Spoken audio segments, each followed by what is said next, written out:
Bismillahirrahmanirrahim. Assalamualaikum warahmatullahi wabarakatuh. Puji syukur saya panjatkan kehadirat Allah Subhanahu wa taala atas segala rahmat dan karunia-Nya. Perkenankan saya ingin menyampaikan deskripsi diri dalam rangka pelaksanaan sertifikasi dosen atau SERDOS sebagai bentuk refleksi atas peran dan tanggung jawab saya sebagai pendidik di perguruan tinggi. Selamat pagi semuanya, perkenalkan saya Lailatul Komariah, Sarjana Kesehatan Masyarakat, Magister Kesehatan Masyarakat yang merupakan seorang dosen tetap pada program studi Kesehatan Masyarakat Stikas Widya Dharma Husada Tangerang.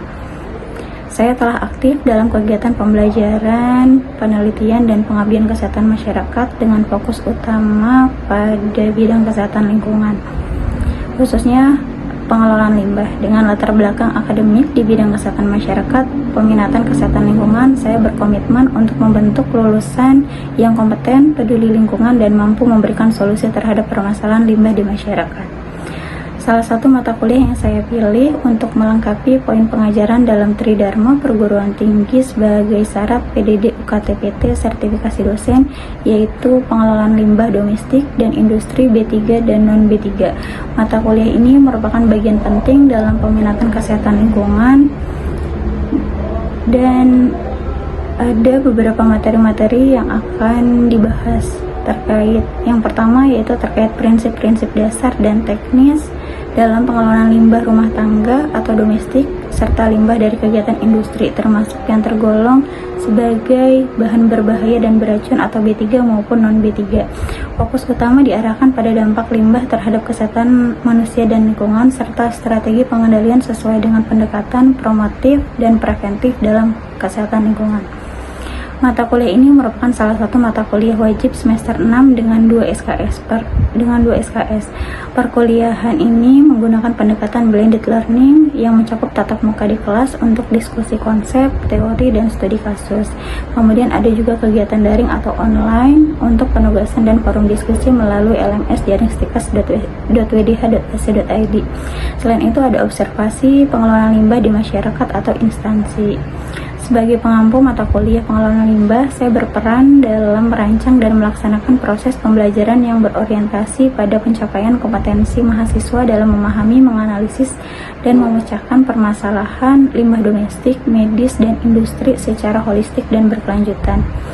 Materi dalam mata kuliah ini meliputi yang pertama yaitu pengantar pengelolaan limbah berbasis kesehatan lingkungan, yang kedua klasifikasi dan karakteristik limbah domestik dan industri B3 dan non B3, kemudian yang ketiga ada dampak limbah terhadap kesehatan manusia dan lingkungan, yang keempat ada prinsip 3R, reduce, reuse, dan recycle dalam perspektif kesehatan lingkungan. Yang kelima yaitu teknologi pengolahan limbah domestik dan industri skala kecil sampai skala yang menengah. Yang keenam yaitu strategi pengurangan limbah di sumber. Dan yang ketujuh ada pengelolaan limbah medis dan rumah tangga yang berisiko tinggi. Yang kedelapan yaitu sistem pemantauan dan evaluasi dari risiko limbah. Yang kesembilan ada edukasi masyarakat dalam pengelolaan limbah sehat. Yang ke-10 yaitu studi kasus dan kebijakan pemerintah dalam pengelolaan limbah berbasis kesehatan. Setelah mengikuti perkuliahan ini, mahasiswa diharapkan yang pertama yaitu mampu mengidentifikasi jenis dan karakteristik limbah domestik dan industri berdasarkan potensi bahayanya terhadap kesehatan. Yang kedua yaitu mampu menjelaskan hubungan antara paparan limbah dengan penyakit akibat lingkungan. Yang ketiga yaitu mampu mengevaluasi sistem pengelolaan limbah dengan pendekatan kesehatan masyarakat. Yang keempat yaitu mampu merancang sistem pengelolaan limbah yang aman dan berwawasan kesehatan lingkungan. Yang keempat yaitu mampu menyusun program pengawasan limbah berbasis risiko dan partisipatif masyarakat. Materi yang saya ajarkan mencakup pengenalan jenis-jenis limbah, karakteristik limbah baik limbah padat maupun cair, sistem pengelolaan limbah, peraturan perundang-undangan, hingga pendekatan manajemen dan teknologi tepat guna yang relevan. Saya menggunakan metode pembelajaran aktif seperti ceramah partisipatif, yaitu ada ceramah serta diskusi. Kemudian ada program based learning. Selain itu ada simulasi sistem pengelolaan limbah sehat, serta ada tanya jawab terbuka dan studi kasus dan analisis dampak kesehatan, diskusi kelompok dan presentasi, observasi lapangan di fasilitas pengelolaan limbah guna meningkatkan pemahaman konseptual dan keterampilan aplikatif mahasiswa. Untuk metode perkuliahan ini berfokus pada problem based learning, di mana selama kegiatan perkuliahan juga diterapkan ada metode delivery, interaction, dan assessment. Untuk proses dilakukan proses delivery yaitu dengan melakukan penyampaian bahan tayang atau PowerPoint, PPT, video pembelajaran, modul, dan lain-lainnya, bisa dari jurnal, yang nantinya dapat diakses melalui jaring stikers.wdh.ac.id. Sedangkan untuk interaktif dilakukan melalui proses yang berbasis tes pada LMS jaring stikers.wdh.ac.id. Kemudian juga dilakukan diskusi dua arah di dalam kelas dan juga melakukan kegiatan presentasi. Sedangkan untuk asesmen dilakukan dengan pemberian tugas observasi untuk mengidentifikasi limbah yang dihasilkan pada suatu industri atau fasilitas kesehatan dan menganalisis bagaimana penanganan limbah saat ini serta bagaimana pengolahan limbah yang tepat. Selain itu, proses asesmen juga melakukan pemberian kuis, tugas UTS dan UAS dalam bentuk soal pilihan ganda maupun uraian. Untuk sistem penilaian dari mata kuliah ini, komponen penilaian ada penilaian formatif dan sumatif, di mana kuis dan tugas individu yaitu 20% untuk mengukur pemahaman konsep dasar dan analisis risiko kesehatan. Yang kedua yaitu ada tugas kelompok atau studi kasus untuk menilai kemampuan kolaborasi dan analisis multidimensi. Selain itu ada UTS dan UAS, ujian tengah semester dan ujian akhir semester, di mana masing-masing 35% untuk mencakup evaluasi pemahaman teori dan aplikasinya serta menilai integrasi antara teori dan pengaruhnya terhadap kesehatan. Dan yang terakhir yaitu ada kehadiran 10% untuk menilai kehadiran dan keaktifannya. Selain itu, saya juga mengintegrasikan aspek kearifan lokal, isu lingkungan global, serta standar regulasi nasional ke dalam proses pembelajaran untuk menumbuhkan wawasan kritis dan tanggung jawab sosial bagi mahasiswa terhadap isu keberlanjutan lingkungan. Untuk kinerja pengajaran saya terus saya tingkatkan melalui evaluasi diri, umpan balik dari mahasiswa, serta pelatihan pendidikan dan pembelajaran yang juga terlibat dalam pengembangan RPS, rencana pembelajaran semester, modul ajar, serta konten digital lainnya. Dalam kegiatan perkuliahan, secara garis besar terdapat indikator capaian dari topik yang dibawakan tadi, yaitu yang pertama ada akurasi identifikasi dan klasifikasi limbah, yang kedua ketepatan analisis dampak kesehatan, yang ketiga kreativitas dan kejelasan presentasi, kemudian yang keempat keaktifan dan kontribusi dalam diskusi. Demikian pernyataan deskripsi diri ini saya sampaikan dengan sebenar-benarnya, semoga menjadi bahan pertimbangan dalam proses sertifikasi dosen dan menjadi pemacu bagi saya untuk terus berkembang sebagai pendidik profesional. Berikut video pembelajaran mata kuliah pengelolaan limbah domestik dan industri B3 dan non B3 dengan topik pengelolaan limbah B3 dan limbah non B3. Selamat menyaksikan. Assalamualaikum warahmatullahi wabarakatuh. Sebelum kita mulai kegiatan hari ini, alangkah baiknya kita berdoa terlebih dahulu menurut agama dan kepercayaan kita masing-masing. Berdoa gimana?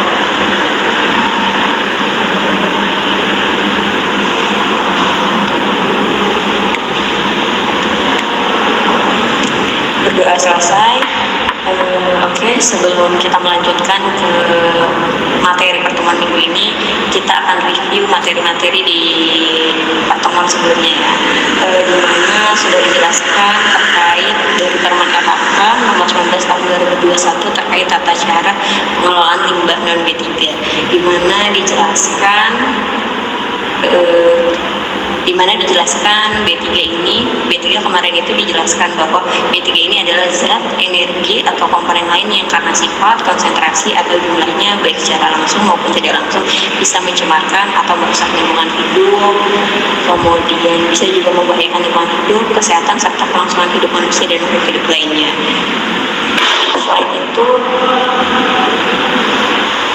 ada definisi dari limbah, di mana limbah ini yaitu sisa suatu usaha atau sisa dari suatu kegiatan. Kemudian ada limbah B3 ya, yang dimana limbah B3 ini adalah sisa suatu usaha atau kegiatan yang mengandung B3, termasuk dari karakteristik B3.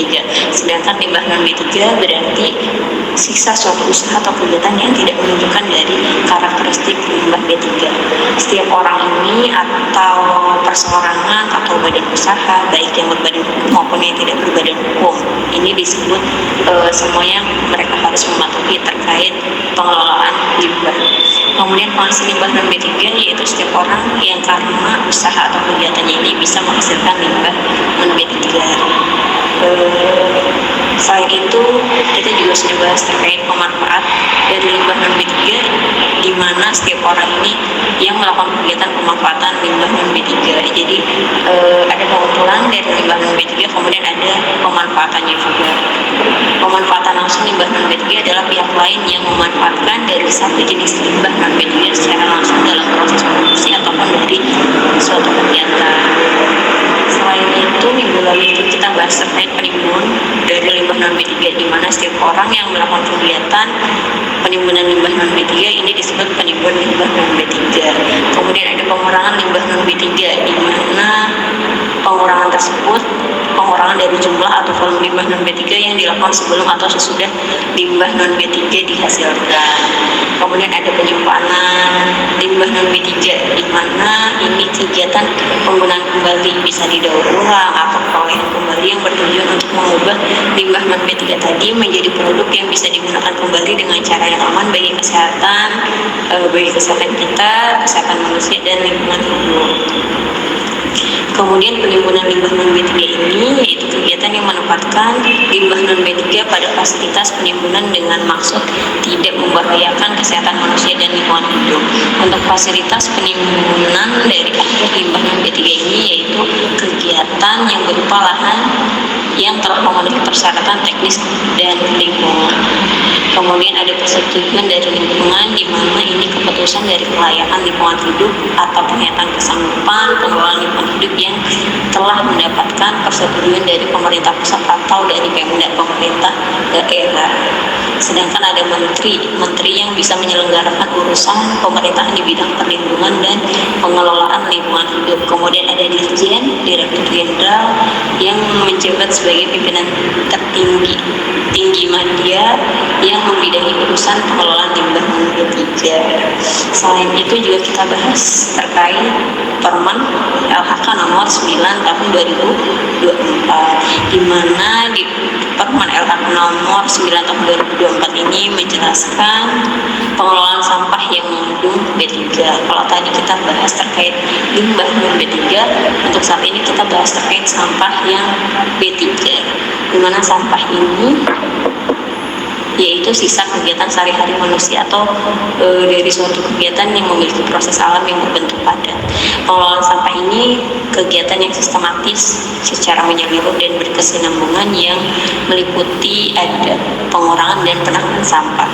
Untuk fasilitas pengelolaan sampah spesifik yang disingkat dengan FPSS, yaitu fasilitas yang disediakan oleh menteri, gubernur, atau bupati atau wali kota untuk kegiatan pemilahan, pengumpulan dan atau pengolahan sampah spesifik tertentu. Kemudian kita bahas terkait tempat pengolahan sampah dengan prinsip 3R atau TPS 3R, tempat pengolahan sampah dengan prinsip reduce, reuse, dan recycle, di mana tempat dilaksanakannya kegiatan pengumpulan, pemilahan, penggunaan ulang dan pendauran ulang di skala kawasan. Kemudian ada TPST, yaitu tempat pengolahan sampah terpadu, yaitu tempat dilaksanakannya kegiatan pengumpulan, pemilahan, penggunaan ulang, pendauran ulang, pengolahan dan pemrosesan dari akhir sampah. Selain itu juga ada TPSSB3, yaitu tempat penampungan sementara sampah spesifik bahan berbahaya dan beracun mana tempat penampungan sementara tadi sebelum diangkut ke pengumpul, ke pemanfaat, pengolah, dan penimbunan akhir limbah B3 yang berizin atau yang memiliki izin. Itu disebutnya TPSS B3, tempat penampungan sementara sampah yang mengandung B3 sebelum diangkut ke pengumpul, pemanfaat, pengolah, dan penimbunan akhir limbah B3 yang berizin. Oke, cukup kita review materi sebelumnya. Kita lanjut ke materi hari ini terkait pengelolaan limbah. Hari ini kita akan bahas terkait pengelolaan limbah B3 dan limbah non B3. Ini sudah ada di materi ini sudah ada di Dayunikes untuk minggu lalu, jadi kita pemaparan secara detailnya. Jadi untuk B3 sendiri adalah sisa suatu usaha atau suatu kegiatan dari kegiatan-kegiatan tersebut yang mengandung bahan berbahaya atau bahan yang beracun. Contohnya apa? Baterai, oke, limbah elektronik. Kemudian pengelolaan limbah B3 ini adalah rangkaian kegiatan yang mencakup reduksi, penyimpanan, pengumpulan, pengangkutan, dan pemanfaatan serta pengolahan dan penimbunan limbah B3. Biasanya ada tertentu dari TPS limbah B3. Yang pertama ini ada penyimpanan limbah B3. Ini kegiatan untuk menyimpan limbah B3 yang dilakukan oleh penghasil, pengumpul, pemanfaat, pengolah, dan atau penimbun dari limbah B3 dengan maksud menyimpan secara sementara. Jadi disimpan terlebih dahulu, kemudian akan ada titik pengumpulan di suatu lokasi. Untuk prosedurnya, ini perusahaan harus memiliki TPS tempat penyimpanan sementara bagi limbah B3. Untuk limbah B3 atau limbah yang lainnya ini biasanya di TPS tertentu dibedakan kalau memang ini kriterianya limbah B3 dengan beberapa persyaratan. Persyaratannya adalah TPS limbah B3 ini harus bebas banjir dengan jarak minimum antara lokasi dengan fasilitas umum yaitu 50 meter. Kemudian bangunan diberi papan nama, ada nama gudang LB3. LB3 itu adalah limbah B3. Kemudian ada titik koordinat supaya kalau ada kejadian tertentu kita bisa tahu mana yang kurang sesuai dengan prosedur. Kemudian ada sistem penyimpanan menggunakan sistem blok atau sel yang digunakan untuk masing-masing dengan gang atau tanggul atau dengan blok atau dengan ember kalau sistem gampangnya. Kemudian bangunan atau tempat penyimpanan limbah B3 ini terlindung dari masuknya air hujan secara langsung maupun tidak langsung. Kemudian tersedianya apar, P3K, APD, dan yang lain-lain. Ini salah satu contoh dari tempat limbah B3. Lokasi penyimpanan limbah B3 ini berada di dalam kawasan perusahaan tersebut. Biasanya ini ada di daerah belakang, jadi harus jauh dari kerumunan atau lokasi perkantoran supaya tidak mencemari area-area lain. Untuk tempat penyimpanan ini harus diidentifikasi dan diberi simbol dan label. Misal ini ada label apa aja? Mudah terbakar. Toksik, beracun, dan yang lain-lain. Ini ada di Permen Elka nomor 14 tahun 2013 terkait simbol limbah B3. Kemudian persyaratan lainnya yaitu memiliki logbook atau catatan untuk mendata atau mencatat keluarnya limbah B3 yang keluar misal berapa ton, kemudian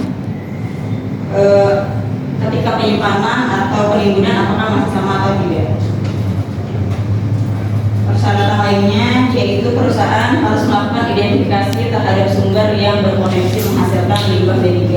Kegiatan yang bisa menghasilkan limbah B3 apa aja kemarin sumbernya? Itu sama TPS Ada 5 kegiatan sumber. Ini salah satu contohnya. Yang pertama dari aktivitas kantor, bisa limbah B3 yang dihasilkan adalah alat elektronik atau bekas toner, tinta, dan yang lain-lain. Kemudian alat berat ini bisa juga limbah B3-nya yaitu oli bekas.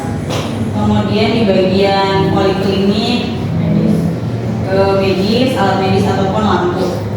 Kemudian ada aktivitas pemeliharaan kebersihan, yaitu bekas dari pembersih lantai atau pembersih kaca. Kemudian ada aktivitas rumah tangga, yaitu ada sampah organik dan non-organik.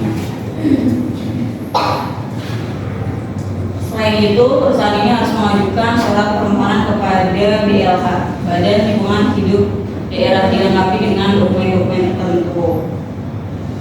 Nah, jika limbah B3 yang disimpan di TPS limbah B3 ini sudah mencukupi atau akan habis masa simpannya selama 90 hari, maka harus segera menyerahkan limbah B3 yang disimpan ke pihak pengangkut barang.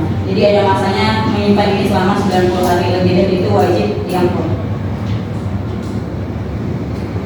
Untuk pihak pengangkutan limbah B3 ini harus memenuhi beberapa ketentuan. Yang pertama yaitu perpindahan atau pergerakan limbah B3 yang dilakukan oleh pihak ketiga dilengkapi dengan dokumen-dokumen tadi, misal logbook, keluar masuk berapa ton dan yang lain-lain.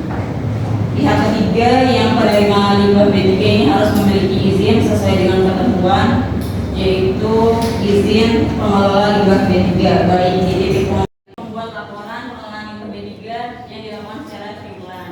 Ini paling sedikit harus memuat tadi ada sumber, nama, jumlah, dan karakteristik limbah B3, karena limbah B3 ada berbagai macam karakteristiknya. Kemudian pelaksanaan penyimpanan limbah B3, pemanfaatan limbah B3, pengolahan limbah B3, penimbunan, dan tahap-tahap lainnya. Perusahaan ini harus memiliki dokumen neraca limbah B3 dan harus ada contoh tempat sampah di limbah rumah tangga ini. Misalnya ada yang membedakan antara sampah organik dan non-organik. Kemudian limbah B3 dan limbah rumah tangga ini tidak dibenarkan untuk dibakar, karena memang kalau ada pembakaran yang tidak diizinkan maka akan ada denda. Kemudian praktek terbaik untuk lingkungan BK3, penggunaan peralatan keselamatan kerja ini seperti pelindung mata, pelindung pernafasan, dan sepatu keselamatan selama melakukan pekerjaan. Ini wajib, jadi karena untuk mengurangi risiko-risiko yang tidak diinginkan. Hazard. Oke, cukup pertemuan hari ini. Untuk tugasnya adalah mencari contoh tempat limbah B3 di beberapa vaskes ataupun di tempat-tempat yang ada memang kaitannya dengan limbah B3. Terkait materi, ada pertanyaan? Kita simulasi. Jadi tadi persyaratannya apa aja untuk ada tempat limbah B3? Persyaratannya?